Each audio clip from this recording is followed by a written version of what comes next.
ধরে নেন এটা 2050 সাল।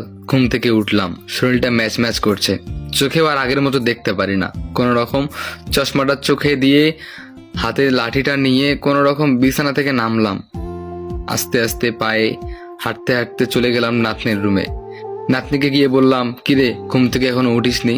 নাতনি বলল, কি হয়েছে দাদু, এত সকালে ঘুম থেকে ডাকতেছো? কিন্তু তখন বাজবে দুপুর 12টা। যাই হোক, কি আর করার, আমাদের সময় আমরাও তো এত দেরি করে উঠতাম, তাই না? কিন্তু সেই দিনটা আর নাই, এখন খুব সকালেই ঘুমটা ভেঙে যায়।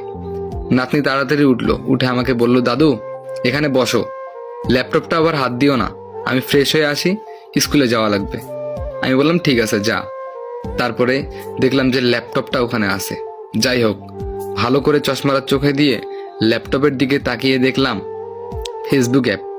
কিন্তু আমাদের সময় যেমন ছিল একদম নীল কালার ফেসবুকটা, এখন না, এখন একদম ভিন্ন। কি জানি ভিন্ন নাকি আমি চোখেই ঘোলা দেখতেছি। ল্যাপটপটা কোনো রকম সরিয়ে আমার দিকে নিয়ে আসলাম, ফেসবুকটাতে ঢুকলাম।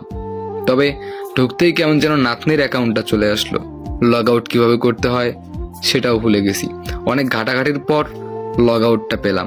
লগ আউট করে কোনো মতে অনেক কষ্ট করে মনে করলাম আমার অ্যাকাউন্টের যে নাম্বার আর পাসওয়ার্ডটা ছিল। তারপরে অনেক কষ্টে মনে করার পরে আমি লগ ইন করলাম অ্যাকাউন্টটাতে। যখনই লগ ইন করলাম, লগ ইন করার সঙ্গে সঙ্গে দেখতে পেলাম ফ্রেন্ড রিকোয়েস্টের মধ্যে 99+, মেসেজের মধ্যেও 99+। যাই হোক, মেসেজের মধ্যে ঢুকলাম, দেখতে পেলাম নানান রঙের মানুষ, নানান মানুষ মেসেজ দিয়েছে, অচেনা চেনা।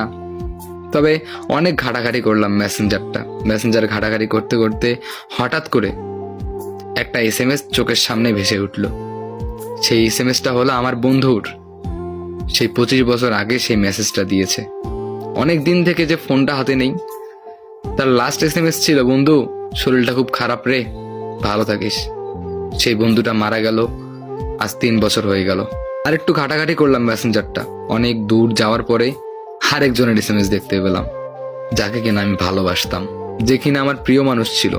তার লাস্ট SMS ছিল, ভালো থেকো, আমার থেকেও ভালো কাউকে পাবে।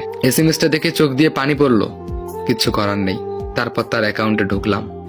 অ্যাকাউন্টে ঢুকে একদম শেষের দিকে দেখলাম তার পিক, তার বিয়ের পিক, তার হাজবেন্ডের সঙ্গে তার পিক, কত সুন্দর টুলটুলে হাসতেছে। তারপর যখন আবার স্ক্রল ডাউন করলাম, তখন নিচে দেখতে পেলাম তার ছেলের ছবি, ছোট্ট একটা বাচ্চা। সেই বাচ্চাটা আজকে অনেক বড় হয়েছে, আর আমার প্রিয় মানুষের সেই কালো কেশ আজ একদম সাদা হয়ে গিয়েছে, মাথার চুল সাদা হয়েছে। আমিও কি আর কম বুড়ো হয়েছি? দিন কত তাড়াতাড়ি চলে গেল, তাই না? নাতনি তারপরে চলে আসলো, এসে বলল, দাদু তুমি ল্যাপটপে হাত দিয়েছো কেন? তুমি তো বুঝবে না, নষ্ট হয়ে যাবে। তারপর ল্যাপটপটা বন্ধ করলাম। বন্ধ করে আস্তে আস্তে লাঠিটা হাতে নিয়ে হাঁটতে হাঁটতে চলে গেলাম রুমে। কিচ্ছু আর ভালো লাগতেছে না, নিঃশ্বাসটা বন্ধ হয়ে আসতেছে। ইস, আমরাও যখন ছোট ছিলাম, আমরাও কত মজা করতাম, ফেসবুক চালাতাম। আজকে আমরা বুড়ো হয়ে গিয়েছি, সাথের বন্ধুরাও আর নেই। কবে যেন আমিও চলে যাই, নিঃশ্বাসটা বন্ধ হয়ে আসে। ইস, আবার যদি ফিরে পেতাম সেই ছোটবেলাটা। তো গাইস বলুন গল্পটি কেমন লাগলো? আশা করি অনেক ভালো লাগছে। যদি ভালো লাগে এই ছোট্ট স্টোরিটা, তাহলে প্লিজ আমার পেজটা ফলো করে দেন। আমার টিকটকের লিঙ্ক আছে।